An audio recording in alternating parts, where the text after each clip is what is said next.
Shabbat Shalom, true Israel. Today is August 9th, 2025.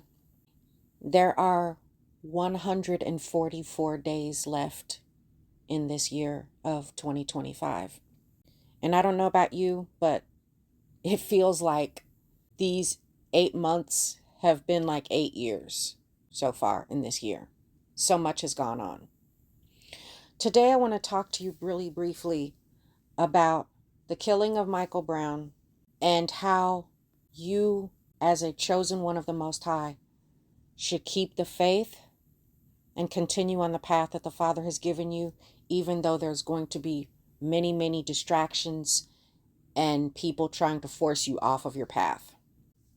In 2014, on this day, April 9th, police officer Darren Wilson in Ferguson, Missouri, killed Michael Brown, an 18-year-old black man. I'm not going to go into all the details of that particular day. You can look those up for yourself. I want to focus on the fact that within 90 seconds of coming into contact with Officer Wilson, Michael Brown was dead.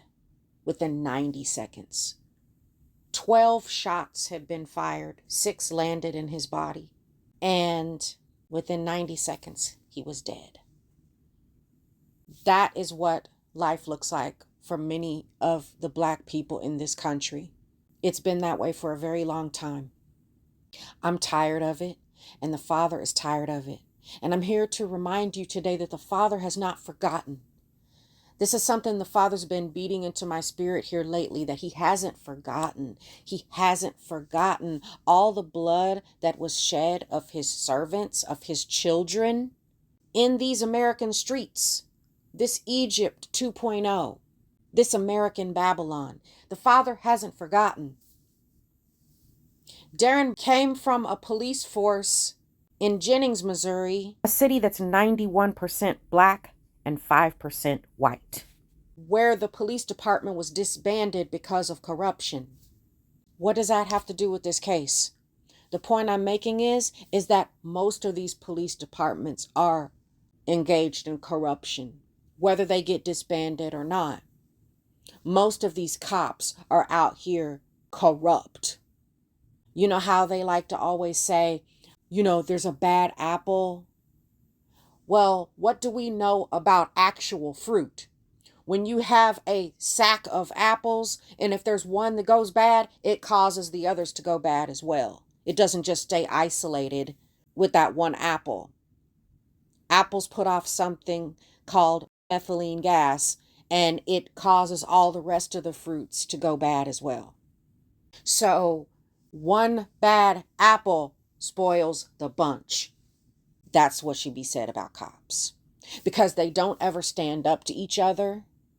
They go along with whatever the current situation is, and they cover for themselves. That's what's happening in police departments all over this country.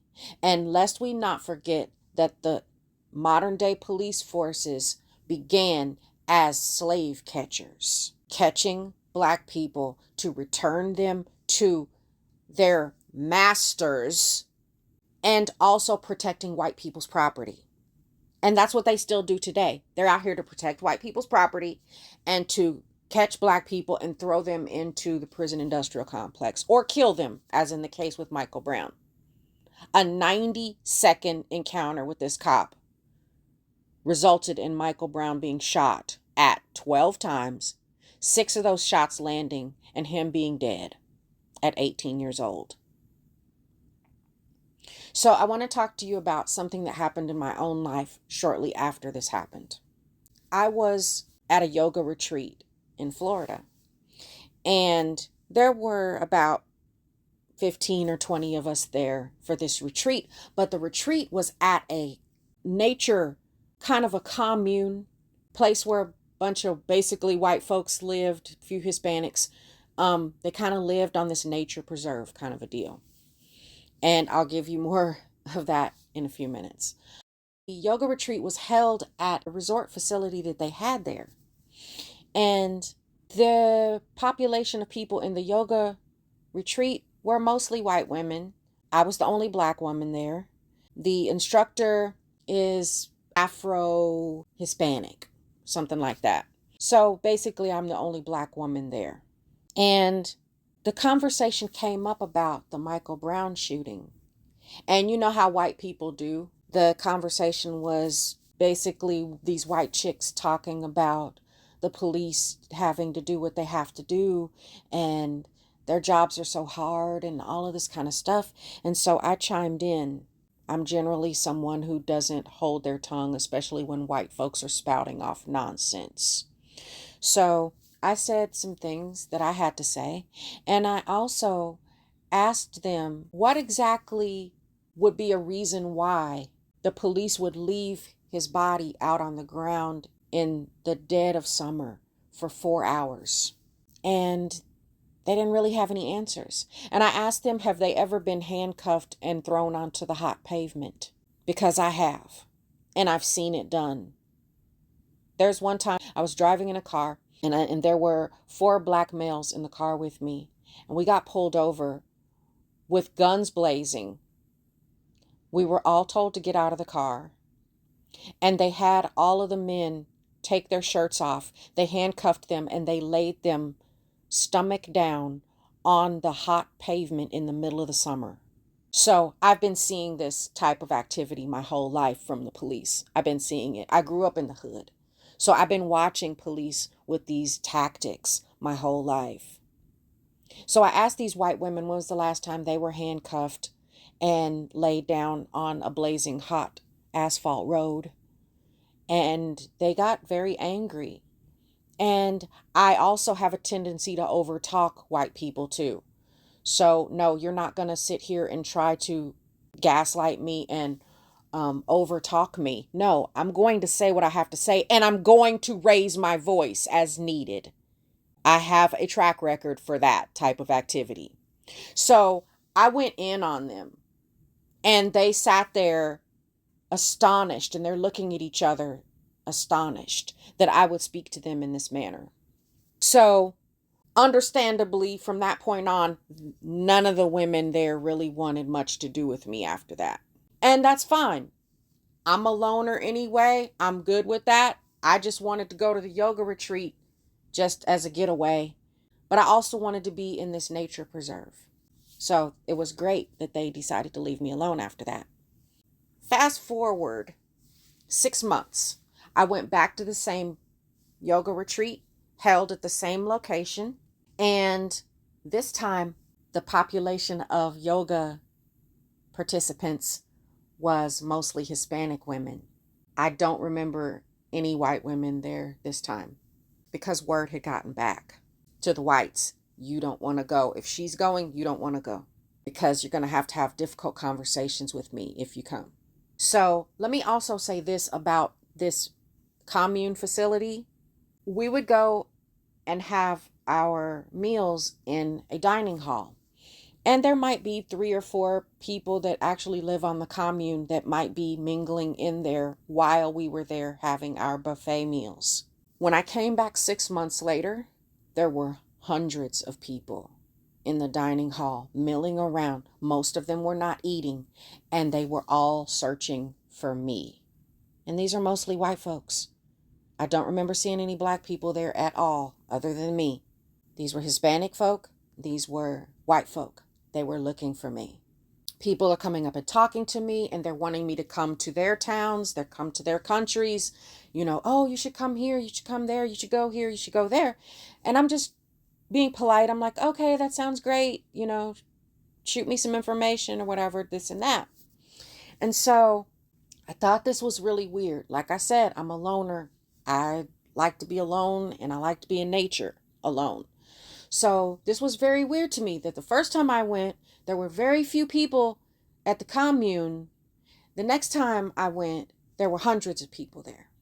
So what I didn't realize until later was these folks were trying to make me the new cult leader of the commune where this yoga retreat was held.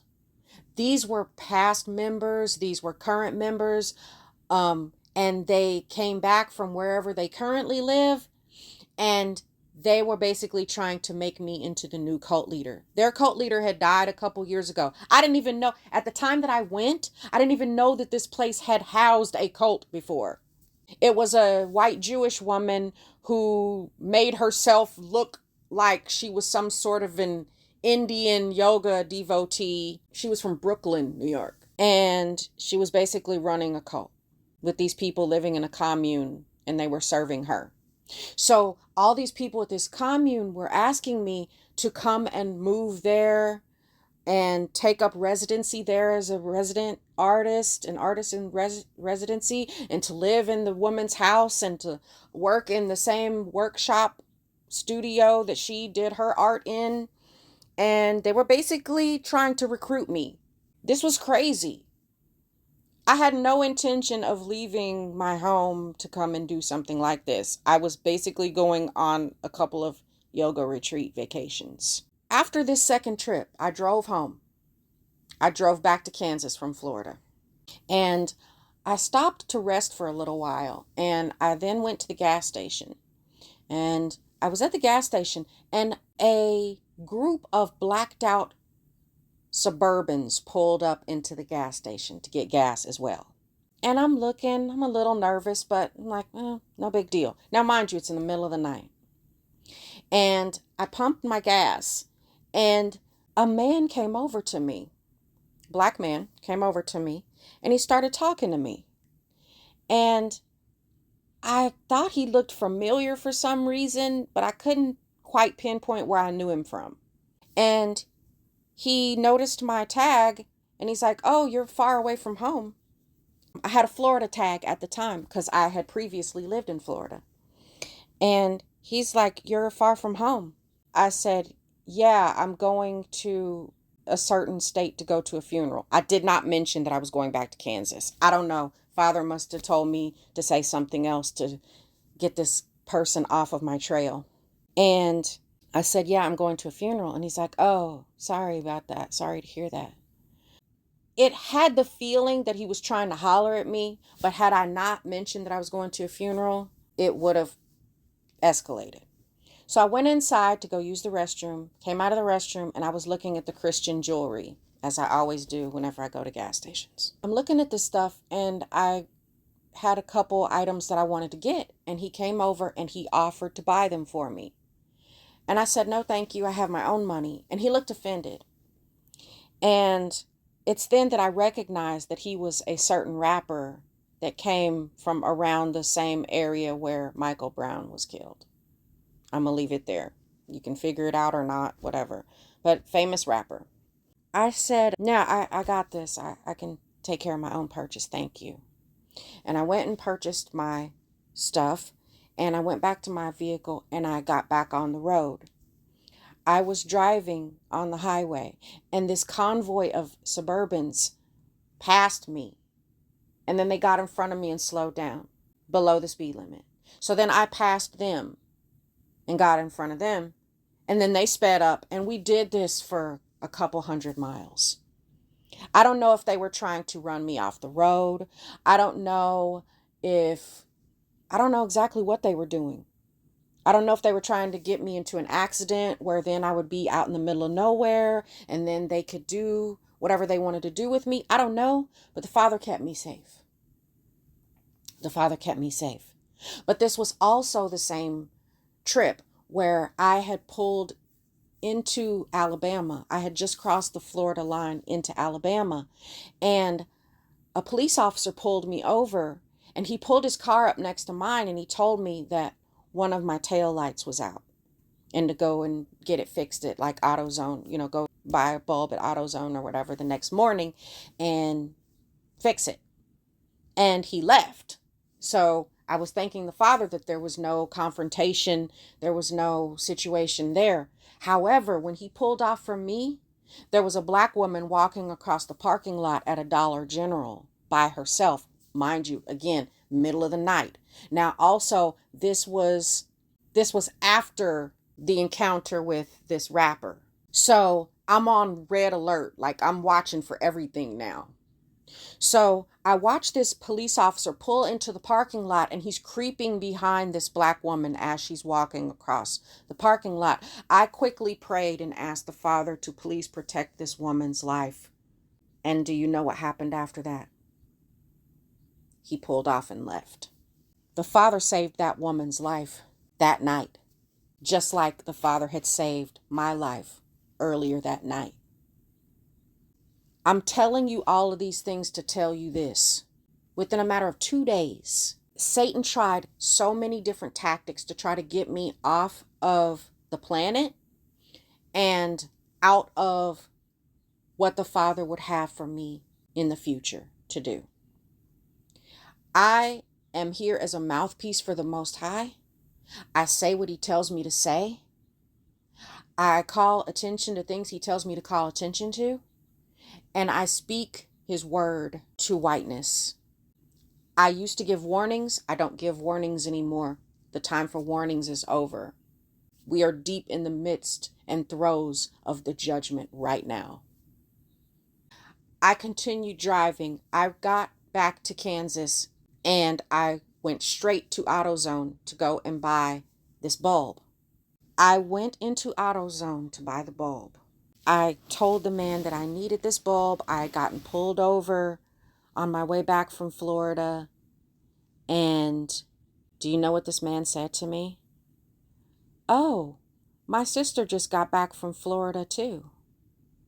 And I saw that very woman on my travels back. I recognized her tag. I mean, I couldn't make this stuff up if I wanted to. I've been followed all across this country. I used to wonder why, but now I know that it's because Satan has it out for me. And if you're a chosen one, Satan has it out for you too. But all you can do is trust the Father and recognize that although your life may feel like the Truman Show, He will keep you safe if you trust in Him. Keep the faith. Trust in Him. When I got back home after that whole situation that I just told you about, or a series of situations, when I got back home and I was talking with people and sharing my experiences with people and ministering to people, sometime thereafter I started noticing that people were calling me radical. People were calling me a Black identity extremist. I didn't even know exactly what that was until, I guess it became big at some point a couple years later or something. I don't even remember. But I'm like, Black identity extremist? That's what y'all call somebody who cares about their people? Well, of course, because they have to make us sound radical. They can talk about and be all for whiteness all day long and they're fine, they're normal. But let you love your own people as a Black person and now you're a Black identity extremist. So when I was blogging and tweeting, I had other Black folks trying to warn me, like, you need to be careful. The things that you say are inflammatory. You need to be careful. And I'm like, I'm being careful, but I'm speaking this truth out here. I have to say what the Father tells me to say. And the Father told me that He was going to bring an end to white male supremacy. And He's doing it. He's doing it. So although Darren Wilson was not charged and convicted with killing Michael Brown, you want to know what officer was charged and sent to prison for killing someone Black? The person who killed George Floyd. Yeah. So I said all of this today, not just to memorialize the killing of Michael Brown, which is unfortunate. He didn't have to die. That officer could have found other ways to protect himself. His vehicle was right there. He could have ran and jumped back in his vehicle if he was, quote, afraid for his life. But I wanted to tell you to keep the faith. We don't have much longer here. The Father's coming for His children. Now, I also want you to know this. These white folks, these white evangelicals, they think that next month the rapture is happening and that they going to get taken away. They won't have to deal with tribulation. No, baby, no. No, the tribulation is for y'all.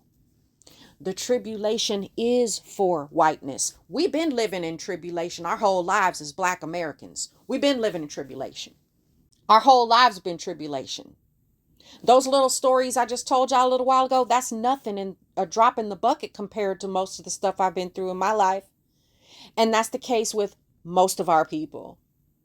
We've lived a trauma-filled experience in this country, in this broken down slave ship called American Babylon. This is nothing but a modern day plantation. And the cops are the overseers. And they can kill us at will. I need you today, true Israel, to keep the faith, to keep fighting, to keep speaking out, to keep seeking the Father's face, to keep doing what he tells you to do, and to trust him. He is coming for his bride. He is coming for his remnant without spot or blemish. Take care.